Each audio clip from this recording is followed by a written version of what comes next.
খামেনির হুঁশিয়ারির জবাবে যা বললেন ট্রাম্প।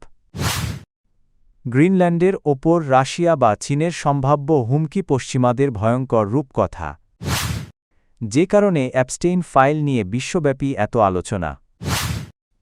বিক্ষোভে হস্তক্ষেপ না করার নির্দেশ ট্রাম্পের। জামিনে মুক্তি পেলেন মৃত্যুদণ্ডের সাজাপ্রাপ্ত সেই ইরানি যুবক।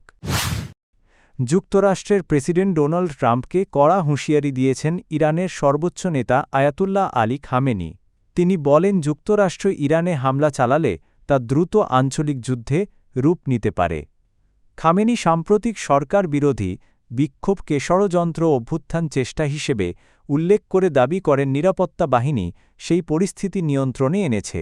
তার অভিযোগ, দাঙ্গাকারীরা সরকারি স্থাপনা, ব্যাংক ও ধর্মীয় স্থানে হামলা চালিয়েছে। অন্যদিকে প্রেসিডেন্ট ট্রাম্প জানিয়েছেন, তিনি এখনও ইরানের সঙ্গে একটি সমঝোতায় পৌঁছানোর ব্যাপারে আশাবাদী। তবে চুক্তি না হলে পরিস্থিতি কোন দিকে যাবে সেটি সময়ই বলে দেবে বলে মন্তব্য করেন তিনি। উল্লেখ্য, উচ্চ জীবনযাত্রার ব্যয়ের প্রতিবাদ থেকে শুরু হওয়া বিক্ষোভ পরে বড় সরকার বিরোধী আন্দোলনে পরিণত হয়। তেহরানের দাবি, এই অস্থিরতার পেছনে যুক্তরাষ্ট্র ও ইসরায়েলের উস্কানি রয়েছে। গ্রিনল্যান্ড নিয়ে রাশিয়া বা চীনের সম্ভাব্য হুমকির অভিযোগকে ভয়ঙ্কর রূপকথা বলে উড়িয়ে দিয়েছেন রাশিয়ার নিরাপত্তা পরিষদের উপচেয়ারম্যান দিমিত্রি মেদভেদেভ। এক সাক্ষাৎকারে তিনি বলেন, পশ্চিমা দেশগুলো নিজেদের স্বার্থ রক্ষা ও কর্মকাণ্ডকে ন্যায্য দেখাতে রাশিয়া ও চীনের নামে অযৌক্তিক আতঙ্ক ছড়াচ্ছে।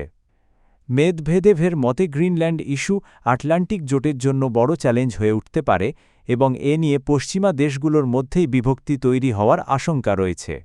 তবে রাশিয়া বা চীনের আগ্রাসনের অভিযোগকে তিনি সম্পূর্ণ ভিত্তিহীন বলে দাবি করেন। উল্লেখ্য, কৌশলগত অবস্থান ও বিপুল খনিজ সম্পদের কারণে গ্রিনল্যান্ডকে ঘিরে বৈশ্বিক শক্তিগুলোর মধ্যে প্রতিযোগিতা বাড়ছে। ন্যাটো প্রায়ই অভিযোগ করে আর্কটিক অঞ্চলে প্রভাব বিস্তারের চেষ্টা করছে মস্কো ও বেইজিং, যা রাশিয়া রাজনৈতিক প্রচারণা বলে প্রত্যাখ্যান করেছে। মার্কিন বিচার বিভাগের প্রকাশ করা জেফরি অ্যাপস্টেইন সংক্রান্ত প্রায় ৩০ লাখ পৃষ্ঠার নতুন নথি ঘিরে আবারও বিশ্বজুড়ে তীব্র আলোচনা শুরু হয়েছে। এই নথিগুলো অ্যাপস্টেইনের বিস্তৃত অপরাধচক্র এবং প্রভাবশালী নেটওয়ার্কের নতুন তথ্য সামনে এনেছে। দীর্ঘদিন ধরে স্বচ্ছতার দাবির মুখে শেষ পর্যন্ত ট্রাম্প প্রশাসনের অনুমতিতে আদালতের মাধ্যমে এসব নথির একটি অংশ প্রকাশ করা হয়। প্রকাশিত তথ্যভাণ্ডারে রয়েছে ৩০ লাখের বেশি নথি, প্রায় ১,৮০,০০০ ছবি এবং ২,০০০ ভিডিও। অ্যাপস্টেইনের বিরুদ্ধে অভিযোগের ইতিহাস বহু পুরনো।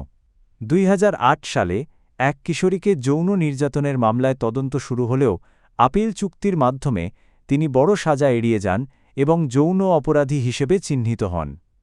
পরবর্তীতে ২০১৯ সালে অপ্রাপ্তবয়স্কদের দিয়ে যৌন ব্যবসা পরিচালনার অভিযোগে তাকে আবার গ্রেপ্তার করা হয়। তবে বিচার শুরুর আগেই কারাগারে তার রহস্যজনক মৃত্যু ঘটে। সরকার এটিকে আত্মহত্যা বললেও এটি নিয়ে বিতর্ক এখনও থামেনি।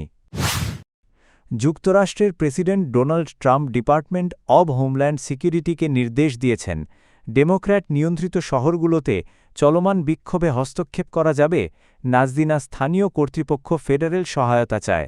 তবে ফেডারেল ভবনের নিরাপত্তা নিশ্চিত করতে আইসি ও বর্ডার প্যাট্রোল সক্রিয় থাকবে। মিনেসোটার মিনিয়াপোলিসে অভিবাসন কর্মকর্তাদের বড় অভিযান এবং এজেন্টদের গুলিতে ২ জন নিহত হওয়ার ঘটনায় তীব্র বিক্ষোভ শুরু হলে এই নির্দেশ দেওয়া হয়। ট্রাম্প সতর্ক করে বলেন, আইন শৃঙ্খলা বাহিনীর ওপর হামলা বা সরকারি সম্পদে আঘাত করা হলে কঠোর ব্যবস্থা নেওয়া হবে। এদিকে একই অভিযানে আটক এক বাবা ও তার ৫ বছর বয়সী ছেলেকে মুক্তির নির্দেশ দিয়েছেন এক ফেডারেল বিচারক। রায়ে তিনি সরকারের অভিবাসন অভিযান নিয়ে কঠোর সমালোচনাও করেন। ঘটনাটি যুক্তরাষ্ট্রের অভিবাসন নীতি এবং আইন শৃঙ্খলা পরিস্থিতি নিয়ে নতুন করে বিতর্ক তৈরি করেছে। ইরানে সরকার বিরোধী বিক্ষোভে জড়িত থাকার অভিযোগে গ্রেপ্তার হওয়া ২৬ বছর বয়সী এরফান সোলতানি জামিনে মুক্তি পেয়েছেন। তার আইনজীবী জানিয়েছেন, প্রায় $১২,৬০০ জামানতে গত শনিবার তাকে মুক্তি দেওয়া হয়। তেহরানের কাছের কারাচ শহর থেকে গত ৮ই জানুয়ারি তাকে আটক করা হয়েছিল। প্রথমে জানানো হয় দ্রুত বিচারের পর তাকে মৃত্যুদণ্ড দেওয়া হয়েছে এবং শিগগিরই তা কার্যকর হবে।